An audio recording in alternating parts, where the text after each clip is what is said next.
Welcome, everyone. I know many of you are here to relax and fall asleep, so let's start by getting comfortable. Close your eyes, take a deep breath, and let the tension from the day slip away. Whether you're listening from your bed or a cozy corner, I'm here to guide you into a world of gentle chills and eerie tales to help you drift off. Before we begin, feel free to comment where you're tuning in from. I'd love to know. Now, just relax, let your mind wander, and let's get started with tonight's story. Sarah Pike's boots crunched through frost-covered grass, each step breaking the morning silence in Central Park. Steam rose from her coffee cup, mixing with her visible breath in the pre-dawn chill. Red and blue lights from police cruisers painted the trees in alternating colors. Detective Officer Rodriguez lifted the yellow crime scene tape. His face had lost its usual warmth. It's different from anything I've seen before. The victim lay in the center of a small clearing, positioned on a wooden park bench. Her pale skin gleamed in the weak morning light, arms gracefully extended as if conducting an invisible orchestra. Someone had arranged her dark hair in elaborate waves around her shoulders. She wore a white dress that rippled in the breeze. Sarah's stomach clenched. Who found her? Early morning jogger. Poor guys still throwing up by the ambulance. Sarah circled the scene, taking in every detail. The grass around the bench remained undisturbed. No signs of struggle. The victim's feet were bare, clean of dirt or debris. Has forensics gotten started? Waiting on your go-ahead. Rodriguez kept his eyes averted from the bench. Dr. Chun, the medical examiner, approached with her kit. Her usual efficient strides faltered as she caught sight of the victim. Oh, I know. Sarah pulled on latex gloves. Preliminary thoughts. Without moving her, Dr. Chun studied the posed figure. Female, early 20s. No obvious signs of trauma, but she gestured to the victim's face. The makeup's been done post-mortem. Recently, too. The foundation's still fresh. Sarah leaned closer. The victim's face had been painted with theatrical precision. Rouge on the cheeks, dark liner around the eyes, red lips curved in a serene smile. Like a doll, Sarah muttered. Detective, a crime scene tech waved from the perimeter. Media starting to show up. Sarah glanced toward the gathering crowd beyond the police line. Camera flashes sparked like lightning. Get that bearer extended. I don't want any of this leak. She turned back to Dr. Chun. Time of death, based on liver temp and lividity, between midnight and 2 a.m. But she wasn't killed here. No blood spatter. No signs of proposal. Sarah's jaw tightened. Staged everything. The dress, the makeup, the hair. The performing artist. Dr. Chen's voice held a note of horror. That's how he sees himself. Sarah's phone buzzed. A text from Captain Morris. Channel 7 already running with it. They're calling him the Midnight Sculptor. Perfect. Sarah shoved the phone back in her pocket. Just what we need. A nickname only encouraging. The sun crept higher, casting long shadows through the trees. Sarah watched as forensics photographed the scene from every angle. The victim's pose, so carefully arranged, seemed to mock them all with its artificial grace. We'll need canvas the entire park. She addressed the gathering officers. Every camera, every witness, every footprint. This guy didn't carry her in without leaving some trace. What about identification? Rodriguez asked. No purse, no jewelry, no ID. Sarah studied the victim's face. But that dress isn't off the rack. Custom work. We'll start with local designers, high-end boutiques. The morning wore on. The body was finally moved, carefully wrapped and transported to the morgue. Sarah stayed, watching the techs comb the area for evidence. Her coffee had gone cold, forgotten in her hand. Detective Rodriguez appeared at her shoulder. Missing persons just sent over their recent files. Last night, a Karen Chin was reported missing by her roommate. 23, matches our victim's description. Sarah closed her eyes briefly. Get me the roommate's address. The apartment sat above a coffee shop in East Village. Sarah climbed narrow stairs that creaked under her feet. A girl with red-rimmed eyes opened the door before she could knock. "Ms. Thompson, I'm Detective Pike." "It's her, isn't it?" "It's Karen." The girl's voice cracked. Sarah nodded. "May I come in?" The apartment was small but neat. Dance posters covered one wall. A pair of ballet shoes hung from a hook. Karen was a dancer. Ballet. She had a performance coming up. Lisa Thompson sank onto the couch. She went for a walk last night to clear her head. She always did that before big shows. I called the police when she didn't come back. Sarah sat across from her. The walk. Was that her usual routine? Same time, same route. Usually around 10. She'd go through Washington Square, sometimes up to Union Square. Lisa twisted a tissue in her hands. I should have gone with her. I always said those walks weren't safe, but she said the city felt different that night. More magical. Sarah's notepad filled with details. Karen's schedule, her friends, recent changes in behavior. No stalkers, no threatening messages, no suspicious encounters. The dress she was wearing, white floor-length, looked custom-made. Did she own anything like that? Lisa shook her head. No, her performance costume was black. I'd never seen her in a white dress. The implications settled like ice in Sarah's stomach. He'd brought his own costume, his own makeup. Everything planned, every detail considered. This wasn't a crime of passion or opportunity. It was just the opening act. 3 days after Karen Chen's murder, Sarah's phone rang at 4 a.m. The second victim lay in the Metropolitan Museum's sculpture garden, arranged among the marble statues like a living bronze. He's escalating. Greg Marshall crouched beside the body, his sketch pad balanced on his knee. The forensic artist's pencil moved in swift, precise strokes. The pose, the location, it's more ambitious. The victim's skin had been covered in metallic paint, her body twisted in an impossible dance. The morning sun caught the bronze shimmer, almost convincing enough to mistake her for another artwork. Name's Rachel Torres. Sarah read from her notes. 26, worked as a curator's assistant here at the Met. How'd he get past security? Greg looked up from his sketch. Camera blackout between 1 and 2 a.m. Guards found cut power lines. Sarah walked the perimeter of the scene. He knew the system, knew exactly where to hit it. Dr. Chin directed her team as they documented every detail. Same timeline as Karen Chin. Death occurred elsewhere, body transported and posed. Both victims connected to the art world.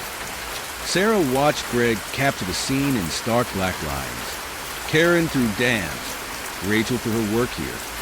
The positioning's deliberate. Greg held up his sketch.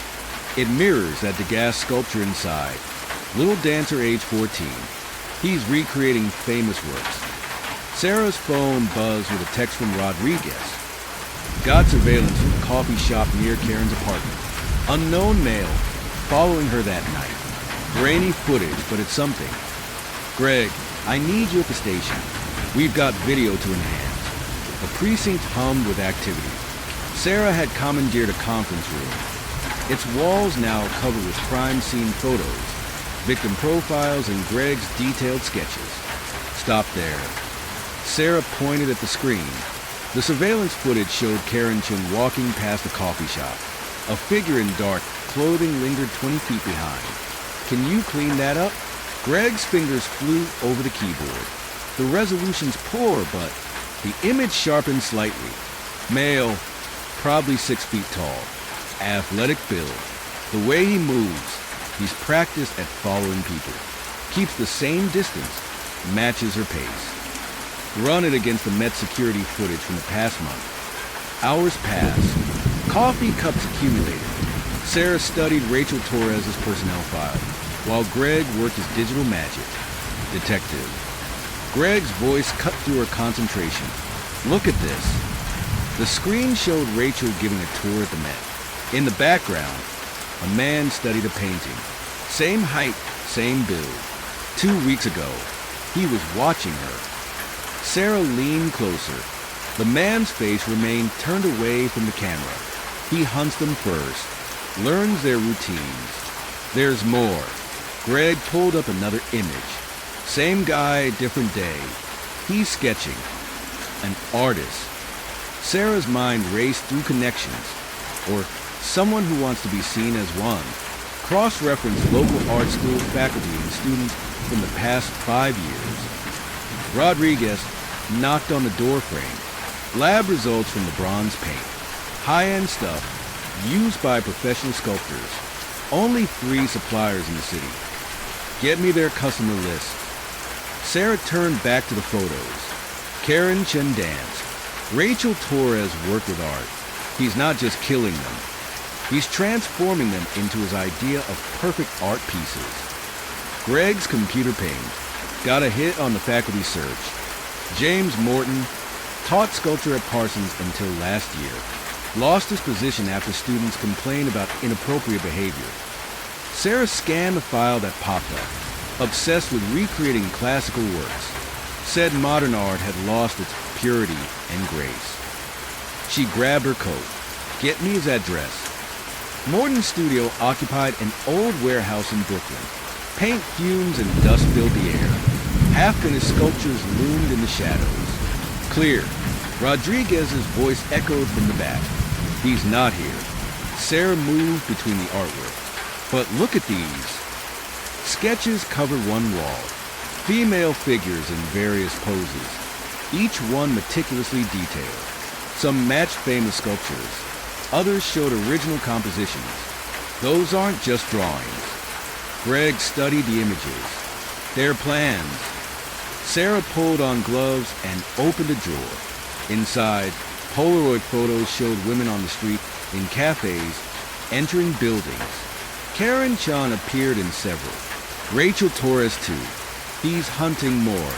Sarah bagged the photos as evidence. These are all potential victims. Detective, an officer called from the side room. You need to see this. The room had been set up like a photo studio. Lights, backdrops, makeup tables. A rack of costumes lined one wall. This is where he prepared them. Sarah's flashlight beam caught a white dress identical to the one Karen Chin wore. Where he turned them into his art. Greg photographed everything. The bronze paint here too. And look, he pointed to a workbench covered in sketches. He's already planned his next piece.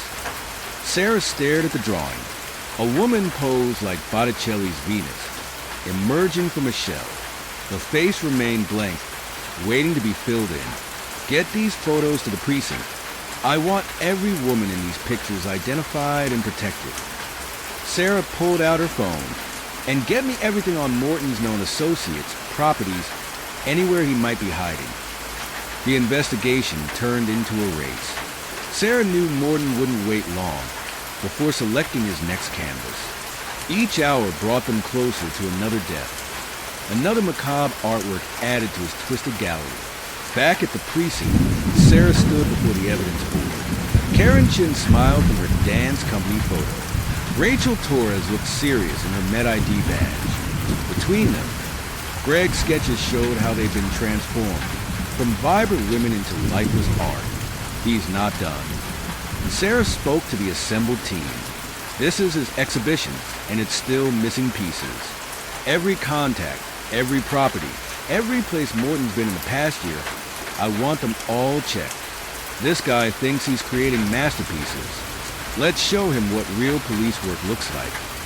Sarah jolted awake at her desk, heart pounding. The dream lingered, marble white skin, twisted limbs, the smell of paint and copper. Details crashed through her mind. A broken fingernail painted cerulean blue. A strand of hair caught in a silver bracelet. The exact angle of Rachel Torres' left arm as it reached toward heaven. Her phone lit up. 3 a.m. The nail polish. Sarah fumbled through case files. The detail hadn't been in any report. Rachel Torres' nails were unpainted in the crime scene photos. Greg looked up from his computer across the room. Dark circles shadowed his eyes. You okay? Yeah, just... Sarah rubbed her temples. These dreams keep getting more specific. Tell me, Rachel Torres.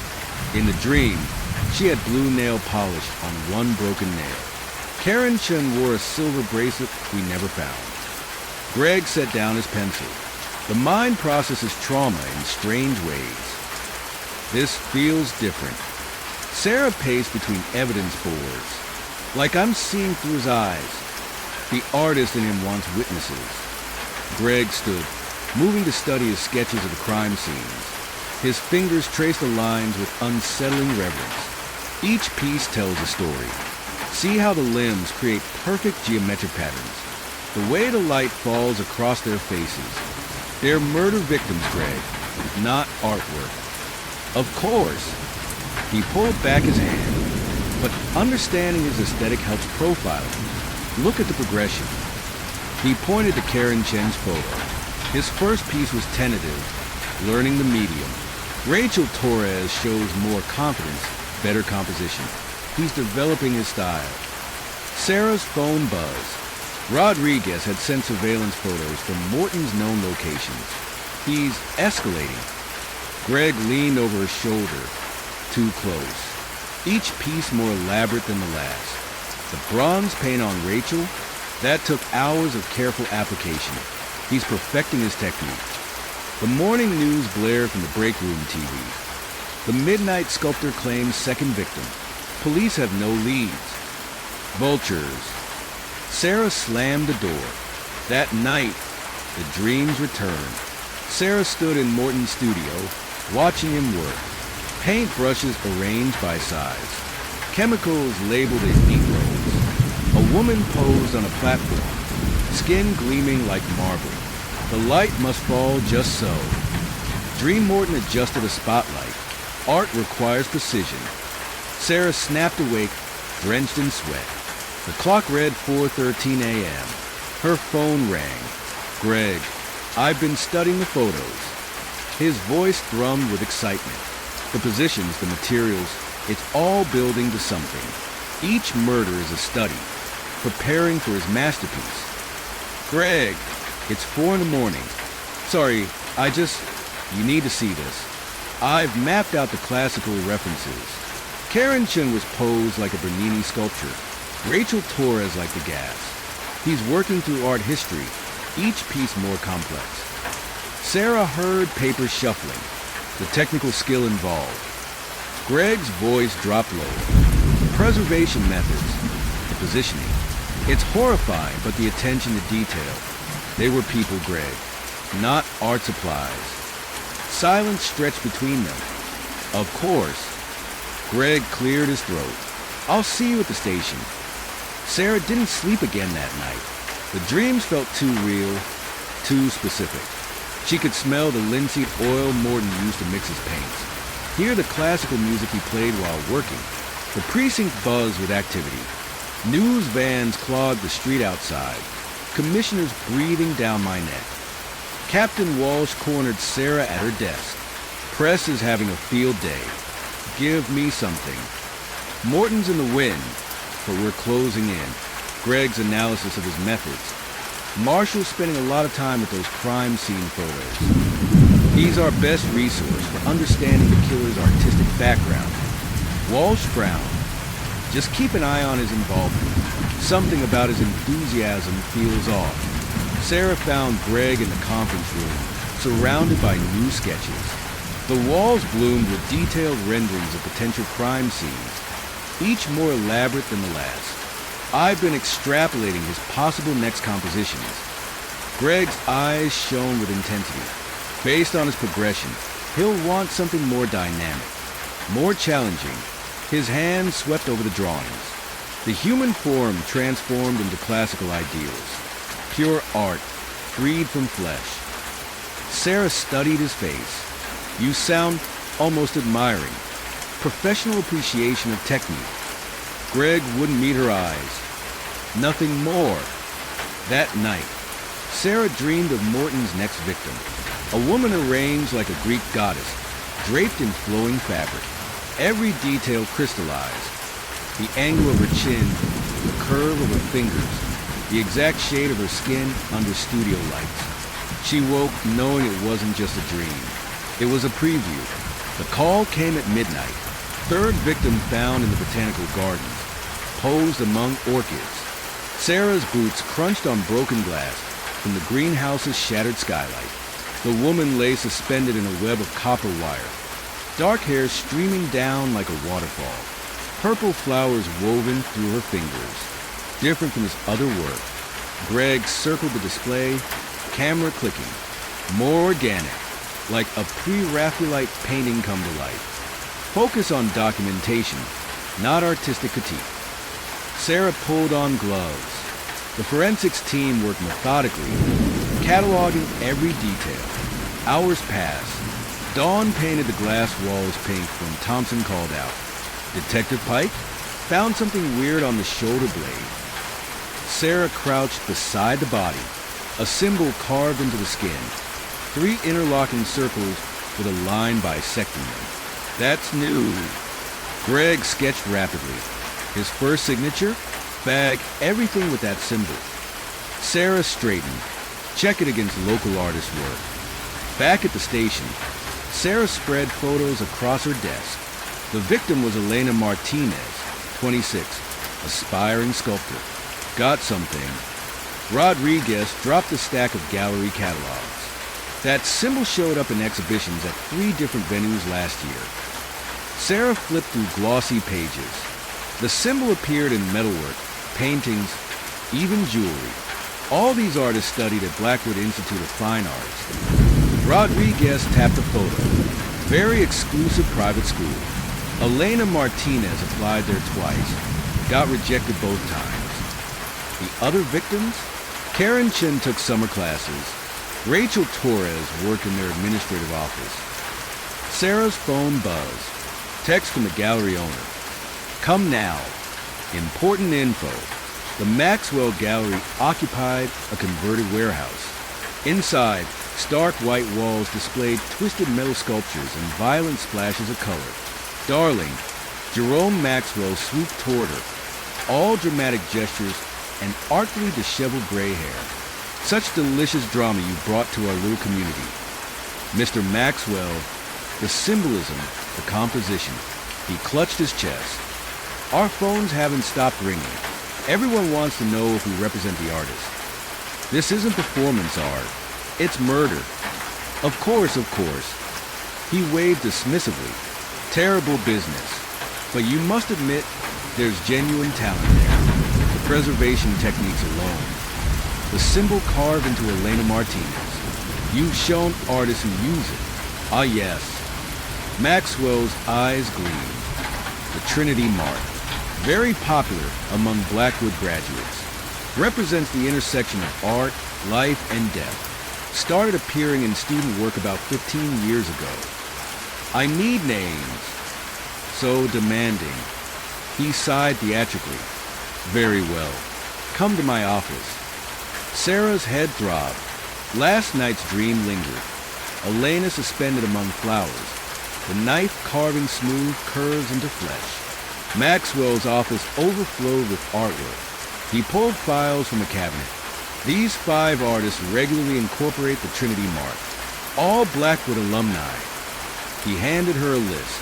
Brilliant work, if Sarah scanned the names. Any violent tendencies? Darling, they're artists. Violence is part of the creative process. Maxwell smiled. Though Marcus Shaw's installations did get rather dark before his breakdown. Dead animals arranged in geometric patterns. The gallery had complaints. Sarah's phone buzzed. Text from Greg. Found something. Come back. One more thing. Maxwell leaned forward. Elena Martinez wasn't the only rejection who disappeared. 3 others in the past decade. The art world can be the precinct hummed with activity. Greg hunched over his computer, surrounded by printouts. The Trinity Mark appears in Blackwood's original crest. He pointed to a faded photograph, but it was removed in the 70s. Someone revived it in student work around 2008. Sarah rubbed her temples. The fluorescent light stabbed her eyes. You okay? Greg studied her face. You look pale. Dreams again. Worse now. What do you see?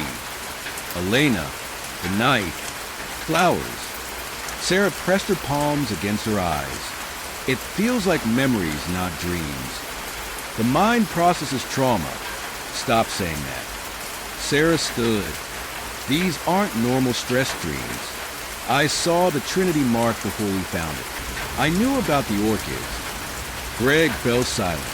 Sarah drove to Blackwood Institute that afternoon. Gothic architecture loomed against gray skies. Inside, polished floors echoed with her footsteps. The dean's office smelled of oil paint and old books. Dean Harrison wore tweed and disdain. Blackwood maintains the highest artistic standards. We sniffed. We can't be held responsible for rejected applicants' actions, for disappearances connected to your school. Correlation isn't causation, detective. He straightened a bronze sculpture. The art world is highly competitive. Some people simply fade away. The Trinity mark, an unfortunate trend among students. We discourage its use. Why? Harrison's lips thinned. It represents an outdated philosophy. Art through transformation. The artist as God, reshaping reality. Dangerous ideas for young minds.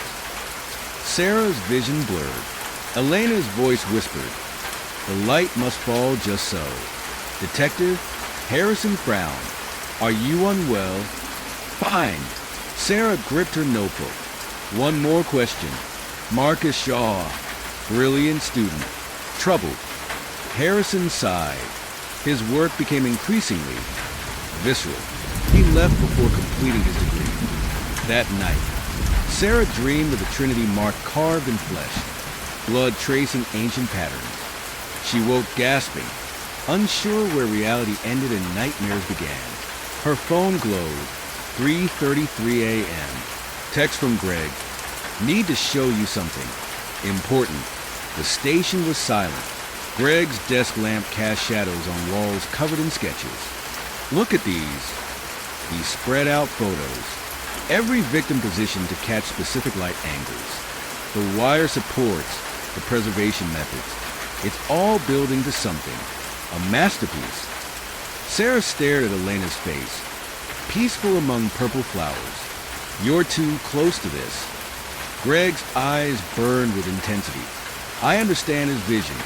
The transformation of flesh into art. The Trinity mark is key. It's about transcendence through creation. Greg, don't you see? He grabbed her arm. He's not just killing them. He's elevating them, making them immortal. Sarah pulled away. You need to step back from the case. The dreams. Greg stepped closer. You see it too. You understand his work.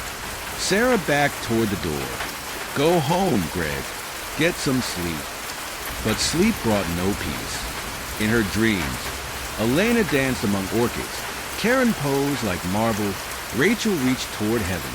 The Trinity mark burned against their skin, a signature in blood and flesh. She woke to morning light and a text from Rodriguez. Fourth body found. Sarah walked through Blackwood Student Gallery. Twisted metal sculptures reached toward the ceiling like desperate hands. Canvas after canvas depicted violence in bold strokes. Faces contorted in agony. Bodies torn apart and reassembled. Our advanced students explore the boundaries between art and taboo. Professor Mills gestured at a particularly disturbing piece. We encouraged them to push limits. The sculpture featured human-like forms emerging from what appeared to be actual bone. Animal bones. Mills noticed her expression. From ethical sources, of course. Liam Cole's work, one of our most promising students. Sarah studied the piece. The poses matched the victims with eerie precision. I'd like to speak with him. Studios this way. Mills led her through maze-like corridors. Liam's intense, but brilliant. His understanding of human anatomy is extraordinary. They found him hunched over a workbench, hands covered in clay mixed with what looked like blood. Just pain. Liam wiped his hands. Dark eyes studied Sarah from a gaunt face. For texture, his studio walls displayed photographs of contorted bodies, dancers, accident victims, crime scenes. The Trinity mark appeared in subtle ways throughout his work. Beautiful, aren't they? Liam traced a finger along a photo. The moment life transforms into art. You knew Elena Martinez. She wanted what we have here. He shrugged. Raw talent, but no vision. Art requires sacrifice. And Karen Chun? Rachel Torres. Karen modeled for my class. Liam picked up a clay tool, pressed it into soft flesh-colored material. Rachel helped arrange my first show. Why? They're dead. I know. His hands never stopped working. Transformed into something greater. Like my pieces, but perfect. Sarah's head throbbed. Clay looked too red, too real. Where were you last Thursday night? Creating. Liam gestured at his work. Professor Mills can verify. We discussed my thesis until dawn. Mills nodded. Liam's dedication is absolute. That night, Sarah dreamed of clay mixed with blood, of bones arranged in painful beauty. She woke tasting copper, fingers aching as if they'd spent hours molding flesh. The precinct's interview room felt too small. Sarah spread photos across the table. Your work mirrors the crime scenes. Liam examined each photo with professional interest. Similar aesthetic, different technique. The killer understands preservation better than I do. You sound admiring. Shouldn't I be? He smiled. It's magnificent work. The victims transcended their mundane existence. They were murdered. They were elevated. Liam leaned forward. You've seen it in your dreams, haven't you? The transformation. The moment flesh becomes art. Sarah froze. How? Your hands. He pointed. Clay stains. Same as mine. Sarah looked down. Her fingers were clean. Get out. Liam stood. Dreams reveal truth, detective. You understand his vision better than you admit. After he left, Sarah reviewed his file. Perfect alibi for each murder. Multiple witnesses placed him in his studio, working through the nights. Her phone buzzed. Text from Greg. Found something in Elena's phone records. Greg's desk disappeared under papers and sketches.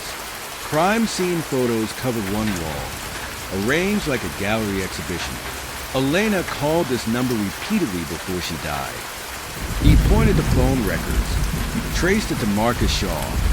The breakdown guy, former Blackwood student, specialized in death-themed installations. Greg pulled up images. His work featured the Trinity mark before it became trendy. Sarah's vision swam. The photos blurred into memories of dreams, blood on her hands, wire cutting into flesh, flowers woven through stiff fingers. You okay?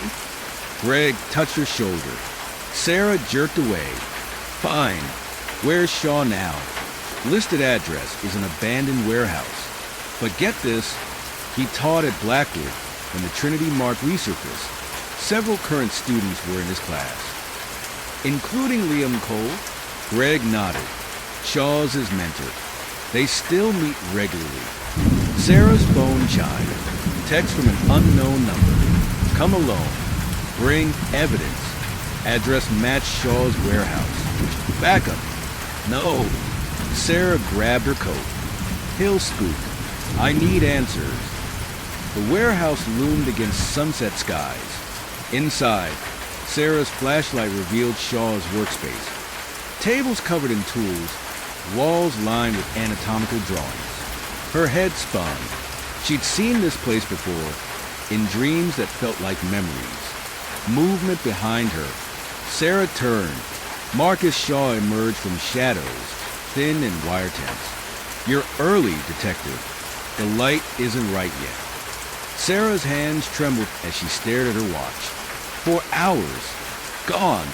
She stood in her kitchen, still in yesterday's clothes, with no memory of how she got home from the warehouse. Her phone showed 17 missed calls. The last timestamp matched when she'd entered Shaw's workspace. The rest stretched across her missing hours. Cold water splashed her face. The mirror reflected dark circles under bloodshot eyes. A smear of something dark crusted her sleeve. Pain. Had to be pain. Her phone buzzed. Captain Rodriguez's number. Where the hell have you been? Sorry, Sarah's throat felt raw. Phone died. Get to Cedar Grove Park. Now. The crime scene blazed with emergency lights. Greg met her at the perimeter, face tight with concern. You disappeared last night. Battery died. The lie tasted bitter. What happened? You need to prepare yourself. The victim lay posed on a park bench, arranged like a reader lost in thought. Flowers threaded through her fingers, spine curved in an elegant arc. Jessica Martinez, Elena's sister, and Sarah's friend from college. Sarah's knees buckled. Greg caught her arm. I had coffee with her last week. The words came out hollow. She wanted to talk about Elena's case. Crime scene techs worked methodically, documenting every detail. Sarah watched through a fog. Her head throbbed. Fragments of dreams or memories flickered. Wire cutting into flesh. The sweet rot of flowers. Jessica's voice saying something important. Detective Rodriguez appeared beside her. Your relationship with the victim. I can handle it. Protocol says, I need to work. Sarah forced steel into her voice. Please. Back at her desk, Sarah tried to reconstruct yesterday's timeline. The warehouse visit remained clear until Shaw stepped from the shadows. Then nothing until her kitchen this morning. Her phone showed a text sent during the blackout. Coming over. Need to talk. Sent to Jessica at 11:42 p.m. Sarah's hand shook. She hadn't sent that message. Had she? The precinct bathroom spun. Sarah splashed more water on her face. Fought the rising panic. A flash in the mirror. Hands arranging flowers. Jessica's eyes going dim. No. Sarah gripped the sink. Focus. The door creaked. Sarah whirled. Empty stalls. Empty doorway. Her watch showed another hour missing. Greg found her at her desk, surrounded by case files. Sarah, you look fine. I'm fine.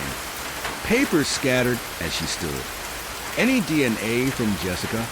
Preliminary results show traces similar to the other scenes. But there's something else. Greg hesitated. Security camera caught someone matching your description near Cedar Grove last night. Around midnight. The room tilted. Sarah grabbed her chair. That's impossible. I was. Where? What had she done during those lost hours? Sarah. Greg's voice softened. Talk to me. I need air. She fled to her car, drove aimlessly through dark streets. The radio crackled. Static or voices or screams. Her head filled with fog. When it cleared, she sat in Shaw's warehouse parking lot with no memory of the drive. Dawn painted the windows red. Sarah checked her watch. 6 hours gone. Her phone held new photos. Crime scenes. But wrong. Shots from angles only the killer would know. Jessica's face, peaceful in death. Elena's fingers curved just so. No. Sarah's voice cracked. This isn't real. She called Greg. I need help. The words burned. Something's happening to me. I'm losing time. Where are you? Static swallowed his voice. Sarah looked up. Shaw stood at her car window, smiling. Ready to remember detective? The world went black. Sarah's office felt too small. The walls pressing in as Greg leaned forward, elbows on her desk. His eyes gleamed with an intensity that made her skin crawl. Show me the photos again. Sarah's hands shook as she unlocked her phone. I don't remember taking them. Fascinating. Greg's fingers brushed hers as he took the device. The composition, the lighting. It's like you understood exactly what the killer saw. That's what scares me. Sarah pulled back. I'm losing chunks of time, finding myself in places with no memory of how I got there. When did it start? after the third victim. Sarah rubbed her temples. The dreams came first, then the blackouts. Greg scrolled through the photos, face wrapped. These angles match my reconstructions perfectly. It's almost like what? Like you're channeling the killer's vision. He scooted his chair closer. Do you feel different during these episodes? More creative? More alive? Sarah's stomach turned. She stood, putting distance between them. I feel terrified. Don't be. Greg followed, invading her space. This connection could be the key to solving everything. I need air. Outside, Sarah gulped deep breaths. Her phone buzzed. Greg had texted himself copies of the photos. The next morning, she found coffee on her desk. Then lunch appeared without her asking. Greg's eyes followed her movements across the precinct. Just checking on you, he said, materializing beside her car after shift. Want to grab dinner? Talk more about the case. Rain check. Sarah's keys dug into her palm. I'm following a lead at the art school. The Academy of Progressive Arts loomed against the sunset, all sharp angles and shadows. Sarah's heels echoed through empty halls as she followed the registrar to the records room. Strange business, those deaths. The woman's keys jangled, brought up memories of the Clayton incident. Clayton incident? Before my time. But they say a student snapped in '92, killed his mentor, posed the body like a sculpture. She shrugged. School buried it, of course. Sarah's phone lit up. 3 texts from Greg. Where are you? Let me help. We should work together on this. The records revealed a pattern. Violent incidents, missing students, hush settlements, all traced back to an experimental program called corporeal expression. Her phone kept buzzing. Greg again. Headed your way. Got a theory about the photos. Sarah's chest tightened. She hadn't told him where she was. The hallway stretched endless and dark. Footsteps echoed behind her. Too close. Sarah ran, heart pounding. Her phone exploded with notifications. Let me in. I understand you. We're the same. She made it to her car, tires squealing as she fled. In her rear-view mirror, Greg's silhouette watched from the school steps. Home felt unsafe. Sarah double-checked her locks, drew the blinds. Her phone showed 27 missed calls. A knock at her door made her jump. Sarah, Greg's voice drifted through the wood. I brought those case files you wanted. She hadn't asked for files. Not a good time. I'll wait. A soft thud as he sat against her door. We need to discuss what's happening to you. I can help you understand it. Embrace it. Sarah backed away, phone in hand. The screen lit up with a new text. Let me show you how beautiful you could be. Sarah's hands trembled as she typed Greg's name into the property records database. His behavior at her door last night had crossed a line. 3 hours of him sitting there, talking about art and beauty and transformation, until a neighbor's arrival finally drove him away. The search yielded an address, not his apartment on file with the department, but a warehouse in the industrial district. Sarah scribbled it down, gut-churning. The warehouse loomed against steel gray clouds. Rust ate at the corrugated walls. Sarah picked the lock, a skill from her Vice Squad days, and slipped inside. Light filtered through grimy windows. The space opened into a makeshift gallery. Sarah's flashlight beam caught white shapes in the gloom. Sculptures, dozens of them. No, the word escaped as a whisper. Life-size figures twisted in poses of agony and ecstasy, each crafted with excruciating details, muscles straining, faces contorted, just like the victims. Sarah's phone buzzed. Greg, where are you? Missed you at the morning briefing. She ignored it, moving deeper into the gallery. Clay dust coated everything. Tools lined workbenches, wire, plaster, sculpting knives. A familiar pose caught her eye. The first victim stance, perfectly replicated in clay. The date stamp showed it was made before the murder. Studies, Sarah breathed. These are his studies. Her head spun. The room tilted. No, not here. Not another blackout. She grabbed her phone, fumbling to call for backup. The screen blurred. When awareness returned, Sarah sat in her car. The dashboard clock showed 3 hours lost. Clay dust coated her clothes, worked into the creases of her hands. Her phone held missed calls from Greg, and photos she didn't remember taking, detailed shots of the sculptures. Detective piped. Sarah jerked.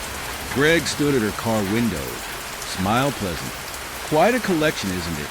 He gestured at the warehouse. I should have told you about my hobby. Those sculptures, inspired by classical poses, the human form in extremis. He leaned closer. I've always been fascinated by how the body moves in moments of transformation. They match the victims. Art imitates life. Greg's eyes gleamed. Or maybe life imitates art. The lines blur, don't they? Like during your blackouts. Sarah's hand inched toward her gun. You should see yourself during those episodes. Greg's voice dropped low. The way you move, the things you create. It's magnificent. What are you talking about? You really don't remember? He pulled out his phone, showed her a video. Sarah stood in the warehouse, hands working clay with fevered intensity. The timestamp was from her missing hours. That's not I wouldn't, but you did, just like all the other times. Greg's smile widened. We're collaborating on something beautiful, Sarah. You just don't remember your part. Sarah bolted from the car, retching. More memories surfaced, clay under her nails. The feel of flesh cooling to stone. Greg's voice guiding her hands. The clay dust, she gasped. It's been there after every blackout. You're starting to understand. Greg approached slowly. The art lives in you, Sarah. I just helped bring it out. Sarah stumbled back. Stay away from me. You can't fight what you are. Greg spread his hands. What we are. Together, we're creating masterpieces. Sarah ran. Her phone exploded with text. You can't escape your nature. The art chose you. Let me show you what we've made together. At home, Sarah scrubbed her hands raw, but the clay dust remained embedded in her skin. In her mind, memories started to surface, fractured images of hands molding flesh, of Greg's voice whispering instructions, of creation and destruction blending into one terrible act. Sarah stared at the security footage, her coffee going cold beside the monitor. The timestamp matched her latest blackout, 3:47 a.m., 2 nights ago. A figure moved across the grainy screen. Features obscured but build unmistakable. Her build. Play it again. Her voice cracked. The tech operator rewound. The figure appeared from the alley near Gardner Street, carrying something wrapped in plastic. 20 minutes before the last victim was found. Captain Rogers cleared his throat. We need your badge and gun, Sarah. Her hands shook as she surrendered them. The precinct watched in silence as uniformed officers escorted her out. Not under arrest yet, just administrative leave, pending investigation. Greg waited by her car. I'll drive you home. How did you know? I have friends and evidence. He opened the passenger door. They're wrong about you. The ride passed in silence. Sarah's mind raced through fragments of memory, clay dust, twisted limbs, Greg's voice guiding her hands. They'll find evidence, she whispered. DNA, fingerprints. There won't be any. Greg's knuckles whitened on the steering wheel. You're too careful during the episodes. I've watched you work. Sarah's stomach lurched. You've watched. To protect you. To understand. He pulled into her driveway. The art possesses you completely. It's beautiful. Sarah fled inside, locked the door. Greg knocked for an hour before leaving. Her phone buzzed. Text from the department about mandatory psych eval. Internal affairs interviews. She ignored them, searching instead for Dr. Marion's number. her therapist from years ago, after the shooting that nearly ended her career. The office still smelled of leather and sandalwood. Dr. Marion's gray hair had more white now, but her eyes held the same steady warmth. Tell me about the blackouts. Sarah described waking with clay dust on her hands, the lost hours, the security footage. Her voice broke. Am I going crazy? Not crazy. Dr. Marion leaned forward. But there are gaps in your consciousness, times when another part of you takes control. Another part, dissociative identity disorder. It's a response to trauma, the mind fragmenting to protect itself. She pulled out a notepad. Have you experienced lost time before this case? No, never. Sarah paused. But these murders, they're not just killings. They're installations, art pieces. And Greg Marshall? Tell me about his role. He watches, guides. Sarah wrapped her arms around herself, says we're collaborating. He's enabling the alternate personality. Dr. Marion's pen scratched across paper, perhaps even helping to trigger switches between states. Sarah's phone buzzed. Greg again. I know you're scared, but don't fight what's inside you. Let me help. He won't leave me alone. He's fixated on this other version of you. Dr. Marion set down her pen. We need to integrate these fragments of yourself. Understand what triggers the switches. How long? Months, maybe years of therapy. She met Sarah's eyes. But first, we need to keep you safe, both from Greg and from this other personality. Sarah's hands trembled. There's surveillance outside my house. Officers watching me. Not watching you. Dr. Marion's voice gentle. Protecting others from you. The truth hit like a physical blow. Sarah doubled over, remembering clay-stained hands. Greg's whispered instructions. The feel of flesh cooling beneath her fingers. Oh God! She retched. What have I done? Sarah lay on Dr. Marion's couch, eyes closed, breathing steady. The hypnosis sessions had become her lifeline over the past week. Take me back to the first memory of feeling. Different. Images flickered behind her eyelids. A basement, cold concrete, the smell of turpentine and oil paint. I see my father's studio. Her voice sounded distant, childlike. He's working late again. Mom's gone. Left us months ago. How old are you? 12. He's drinking. Painting these things. Dark shapes. Bodies twisted into sculptures. Sarah's fingers dug into the leather. He makes me watch. Says I need to understand true art. What happens next? Blood rushed in her ears. The memory fractured, splintered. I can't, Sarah sat up gasping. It's gone. Dr. Marion made a note. Your mind is protecting you, but these memories hold the key to understanding your alternate personality. Sarah's phone lit up. Another text from Greg. Your art speaks truth. Don't let them silence it. She switched it off. The blackout started after the first murder scene. Seeing that victim posed like one of your father's paintings, Sarah froze. The connection clicked into place. Oh God! Your father's art triggered something dormant, a part of you that understood his vision. Back home, Sarah dug through old boxes, found a dusty album, her father's exhibition photos, grotesque figures molded from clay and paint, just like the murder scenes. Her phone rang. Greg, stop calling.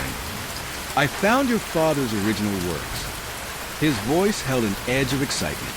In storage at the art school. You're continuing his legacy, Sarah. The other you, she's brilliant. You knew.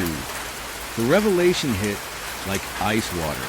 All this time, I recognized his influence in the first murder scene.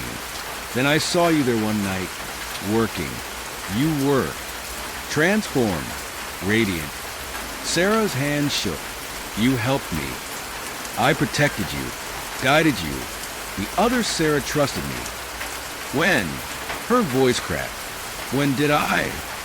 You'd call late at night, ask to meet at the studio. Sometimes you remembered your father's techniques. Sometimes I had to remind you. Memory fragments surfaced. Greg's hand steadying hers as she molded clay around cooling flesh. His voice soft, encouraging. The victims, all connected to your father. Students who mocked his work. Critics who destroyed his reputation. Greg paused. The other you understood they had to be punished. Made into art. Sarah retched. Barely made it to the bathroom. Splashed water on her face and stared at her reflection. For a moment, another face looked back, harder, colder. Her father's eyes staring from her own face. I can help you remember everything. Greg's voice still came through the phone. Accept both sides of yourself. I'm going to the police. With what? Your fingerprints aren't at the scenes. I made sure of that. They'll think you're having a breakdown. His tone softened. Let me help you become whole. Your father would be proud. Sarah hung up, called Dr. Marion. I need another session. Now, the office felt smaller at night. Sarah lay back, let the hypnosis take her. Basement again. Dr. Marion's voice guided her. What happens after your father makes you watch? He's angry. The gallery rejected his work. Sarah's voice changed, became younger. Says they don't understand real art. Takes another drink. Starts working with the clay. The memory burst through. Violence, blood. Her father's hands covered in red clay. A critic who'd written a scathing review. Now part of the artwork. Sarah screaming. Mind fracturing as another consciousness stepped in to protect her. He taught us. The words came in a different voice.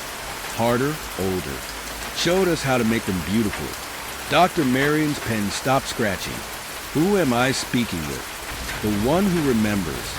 Who creates? Sarah's lips curved in a smile she couldn't feel. The one Greg understands. And what do you want? To finish Father's work. With Greg's help, her other self paused. Sarah thinks she can stop us. She can't. Sarah clawed her way back to consciousness, fighting for control. Found herself standing. Dr. Marion backing away. I'm sorry. Sarah's voice shook. I'm sorry I didn't... It's all right. Dr. Marion kept her distance. But we need to admit you. Get you somewhere safe. Sarah's phone buzzed. Greg again. I'm outside. Where you belong is with me. She looked out the window. His car idled in the parking lot, waiting, patient, like he'd always been, watching her other self work. The memories flooded back now, his hands guiding hers, teaching her father's techniques, his voice praising each new creation. The other Sarah loved him for it. Call the police. Sarah handed Dr. Marion her phone. Tell them everything I've told you. And you. Sarah stared at Greg's car. Felt her other self stir, reaching for control. I need to end this, before she takes over again. Sarah's hands trembled as she descended the steps of Dr. Marion's office. Greg's car hummed in the darkness, headlights cutting through the mist. Her other self pulled toward him like a magnet, but she fought to stay present. Greg stepped out, his familiar silhouette backlit by street lamps. You remember now, don't you? How beautiful we are together. Stay back. Sarah's fingers found her gun, still holstered at her hip. You won't shoot me. She won't let you. Greg advanced, hands open. I've watched you for years, Sarah. Since that first case we worked. The way you looked at the crime scene photos. I saw him in your eyes. My father, his vision, his understanding that death can be transcended. Greg's face lit with fervor. I studied his work obsessively. Then I found you, his masterpiece. Sarah backed away. I'm not, but you are. A canvas split in two, waiting for the right artist to bring both sides together. He reached for her face. I knew the moment I saw your other self emerge that first night. So much like him, so pure in her dedication to the art. Memories crashed through Sarah's mental walls. Greg's studio, walls covered in photos of her. Surveillance shots spanning years. Her father's paintings. Newspaper clippings about the murders.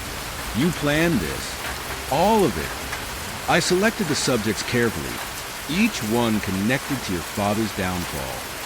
Greg's voice held the soft pride of a teacher. Then I'd call your other self, wake her up, guide her hands like you guided yours. The blackouts.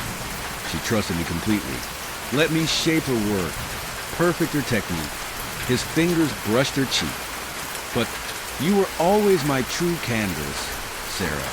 Both sides of you, painted in blood and clay. My greatest creation. Sarah's stomach lurched. How many others? Before you? Dozens. But they were just practice, learning your father's methods. Greg's eyes gleamed. None of them had his gift. Your gift. The ability to transform death into transcendence. You're insane. I'm an artist. The only one who truly sees you. He stepped closer. The others thought your father was a monster, but he understood that true art requires sacrifice, just like you do, in those moments when you let go and become her. Sarah's head spun. Images flashed. Greg washing blood from her hands, whispering praise. His fingers entwined with hers as they posed another victim, his lips on her neck as she carved her father's signature. No, she stumbled back. That wasn't me. It was all you, both sides of you, dancing together. Greg followed, relentless. I've spent years orchestrating this performance. Every murder carefully planned to wake your other self without alerting your conscious mind. Each victim chosen to resonate with your buried memories. The art school, where it all began, where your father taught before they destroyed him. Greg smiled. I made sure each victim had connections there, led you down the path of investigation while she created our masterpieces. Sarah's back hit a wall. Greg pressed closer, trapping her. You were perfect, the detective hunting herself, never seeing the truth. His breath ghosted across her face. Do you know how beautiful you are when you transform? When she takes control, and your father's genius flows through your hands. Stop. I've loved you for so long. Both sides of you. Greg's fingers trace her jaw.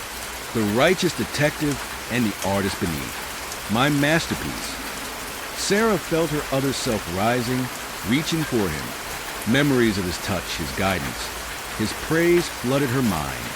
That's it. Greg's voice softened. Let her come out. Let me complete my work. Your work. The words came in her other voice. Everything I've done was for you, to free you from the cage of conscience. Greg pressed his forehead to hers. Together, we'll create art that will live forever. Sarah's gun pressed into his ribs. Her other self screamed in protest. You used me. Used her. I perfected you. Greg didn't flinch. Every murder brought your two halves closer together. Soon you'll be whole, and we'll create such beautiful things. You made me kill innocent people. No one is innocent. They all played a part in destroying your father. His lips brushed hers. She understands. She loves me for showing her the truth. Sarah felt her other self fighting for control, desperate to protect him. Greg's hands cupped her face. Let go, Sarah. Let her take over. Let me love all of you. Blue and red lights flashed in the distance. Dr. Marion had made the call. They can't separate us. Greg's voice hardened. We're too intertwined now. Your other self won't let them take me. Sarah's finger tightened on the trigger as her mind fractured. Both sides warring for control. Greg smiled against her lips. My greatest work, he whispered. My perfect, broken canvas. Sarah's head throbbed as sirens wailed closer. Her gun trembled against Greg's chest while memories crashed through her mind, his hands guiding hers, arranging lifeless limbs into grotesque poses. The taste of copper filled her mouth. They are coming to tear us apart. Greg's fingers dug into her shoulders. To lock away your gift. just like they did to your father. My father was a murderer. He was a visionary, like you. Greg's eyes burned with zealous light. Remember how it felt? The pure freedom of creation? Images flooded her consciousness. Clay-stained hands molding cold flesh. Greg's voice praising each cut, each pose. Her other self surged forward, yearning for his touch. That's it. Greg pressed closer. Let her take control. Complete our masterpiece. I won't. Sarah's voice cracked as her grip on reality slipped. You already have. Every victim, every pose. It was all you. I just showed you how. His thumb traced her lower lip. Your father would be so proud. Sarah's stomach lurched. You watched me kill them. I watched you transform them, elevate them. Greg's breath ghosted across her face. Each death was a step toward perfection, toward unity between your two selves. Her other self clawed at her consciousness, desperate to protect him. Memories of their nights together splintered through her defenses, his gentle guidance, his loving praise, his lips on her skin as they created their art. Stop fighting it. Greg pressed his forehead to hers. She knows the truth. She remembers everything. The victims were carefully chosen, each one connected to your father's downfall. His voice softened.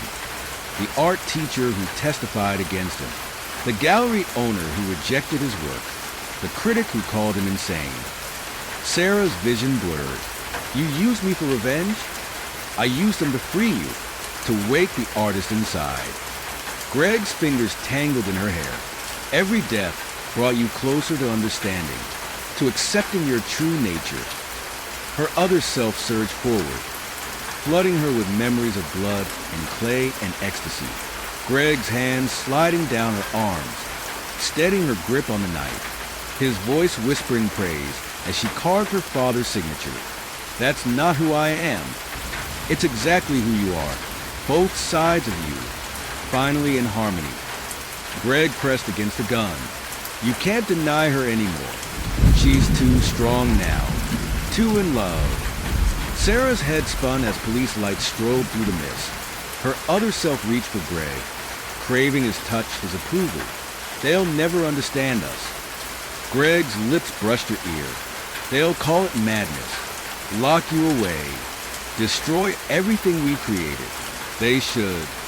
Sarah fought to keep her finger on the trigger. We're killers. We're artists, working in the purest medium. His hands framed her face. Life and death, pain and beauty, all flowing through your hands, through her hands. Her other self screamed for release, for the freedom to create, to kill, to love him. I can't let you. You already have, for months. Greg's thumb traced her cheekbone. Every time you blacked out, she came to me, let me guide her, shape her into something magnificent. Tears burned Sarah's eyes as fractured memories aligned. Greg's studio, walls covered in photos of her crime scenes, his hands washing blood from her skin, his voice directing each cut, each pose. You groomed her, used her trust. I completed her, gave her purpose. Greg smiled against her lips, just like your father gave you purpose all those years ago. Sarah's mind cracked wider as buried memories surfaced. Her father's studio, the smell of paint and blood, his hands guiding hers as they created together. No! Yes. Greg's voice hardened. You've always been an artist, Sarah, since the first time he showed you how to transform death into beauty. I just woke that part of you up again. Police cars screeched to a halt nearby. Sarah's other self thrashed against her control, desperate to protect Greg, to finish their work. Let her out. Greg pressed harder against the gun. Let her complete our masterpiece. By killing more innocent people, by accepting who you truly are. His fingers tightened in her hair. Both sides of you merged into one perfect creation. My greatest work. Sarah felt herself fracturing, splitting between justice and artistic madness. Greg's eyes held hers, full of twisted love and creative fervor. Choose now. His voice dropped to a whisper. Be the detective who destroys everything we've built, or be the artist who transforms death into transcendence. Her other self clawed for dominance, flooding her with memories of their bloody collaboration. Greg's gentle hands, his loving words, the ecstasy of creation. I can. You can. You will. Greg's lips brushed hers. She's already chosen. Let her show you the way. Footsteps pounded on pavement. Flashlight beams cut through fog. Sarah's mind splintered further as both sides of a battle for control. Time to decide. Greg pressed his chest harder against her gun. Are you the hunter or the artist? The jailer or the creator? Sarah's finger trembled on the trigger as her consciousness fractured. Her other self reached for Greg, for the knife he offered, for one final act of creation. Sarah forced her breathing to slow, channeling her other self's calculated precision. You're right, Greg. I've been fighting it too long. His eyes lit with triumph. She let her gun hand tremble, creating the vulnerability he craved. Show me. Sarah's voice softened. Show me how we'll complete your masterpiece. Greg's fingers traced her jaw. First, we need to document this moment, your final transformation. He pulled out his phone, setting it to record. Tell me how it feels, letting her take control. Perfect. Sarah let her other self surface just enough to seem authentic, like drowning in beautiful darkness. Yes. Greg circled her, phone capturing every angle. And what do you remember about our nights together? The clay on my hands. Sarah's voice cracked. The way you guided the knife showed me how to pose them. Every detail. Greg pressed closer. Tell me about each victim, how we chose them. You mean how you chose them, to punish everyone who destroyed my father. Greg's confession poured out, drunk on his perceived victory. They deserved it. The teacher who testified, the gallery owner, each one who called him mad instead of brilliant. And you orchestrated it all. Sarah let her dark side show in her eyes. Found me, studied me, learned about my condition. I watched you for years. Greg's free hand slid down her arm, waited until you were ready, then helped her emerge during your blackouts. Made me your puppet, my masterpiece. Greg pressed record on a second phone. Now tell me how it felt, taking their lives. Sarah's muscles coiled. Why don't I show you instead? She snapped her elbow back, catching his nose. Greg stumbled, phones clattering. Sarah dove for them as he lunged, his fingers tangling in her hair. You can't fight her. Blood dripped from his nose. She needs me. Sarah's other self surged forward, yearning for his touch. She gritted her teeth against the internal war. She needs to be free of you. Greg's laugh turned savage. I am her freedom, her inspiration. He grabbed a knife from his belt. Without me, she's just your shame. Your darkness locked away. You're wrong. Sarah circled him, phone secure in her pocket. She's not my darkness. She's my strength. Then let her out. Greg slashed forward. Let her create with me one last time. Sarah's other self screamed for release, for his blade, for blood. She channeled that hunger into focus, into predatory grace. You wanted to record our final masterpiece? Sarah dodged another slash. Congratulations. You just confessed to orchestrating 11 murders. Greg's eyes widened as understanding hit. His next attack came wild, desperate. Sarah caught his wrist, twisted. The knife clattered down. You manipulative bitch. He slammed her against the wall. You think those recordings will save you? You still killed them. Under your control. Sarah kneed his stomach, while dissociated, with you directing every move. Greg's hands locked around her throat. I'll tell them you're lying, that you're trying to blame me for your own evil. Evil? Sarah choked out a laugh. You're the one who groomed a mentally ill woman, used her trauma for your sick art. Her other self thrashed against her control, desperate to protect him. Sarah embraced that savage strength but channeled it her way. "You're just like him." Greg squeezed harder. "Your father saw the beauty in death too, the artistry in pain. My father was a monster." Sarah slammed her forehead into his face. "And so are you." Greg staggered back. Sarah snatched up his knife, turning it on him as police flashlights swept closer. "It's over." She pressed the blade to his throat. "Your masterpiece ends here. Kill me then." Blood streaked his triumphant smile. "Prove you're the monster they think you are." Sarah's other self howled for his blood, for completion, for love. She pressed the knife harder, watching red bead along the edge. "No." She stepped back, keeping the blade steady. "You don't get to make me a killer anymore." Rage twisted Greg's features. He charged forward just as flashlight beams found him. Sarah sidestepped, using his momentum to slam him face first into the wall. The knife clattered away as she pinned his arms. Sarah piped, "Drop the weapon. He's the one you want." Sarah kept Greg pinned as officers approached. "Check my pocket." 2 phones with his full confession. Her other self screamed in protest as they cuffed Greg. Sarah forced her back, maintaining control even as part of her greed. "You'll never be free of her." Greg spat blood as they dragged him up. "She'll always need me, always love me. You're wrong." Sarah stood straighter, embracing both sides of herself. "She doesn't need you. She needs justice." Sarah sat across from her lawyer in the stark interview room. Metal scraped against concrete as she shifted in her chair, handcuffs catching the fluorescent light.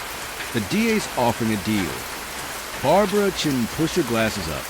Voluntary manslaughter with diminished capacity, 20 years with possibility of parole, mandatory psychiatric treatment.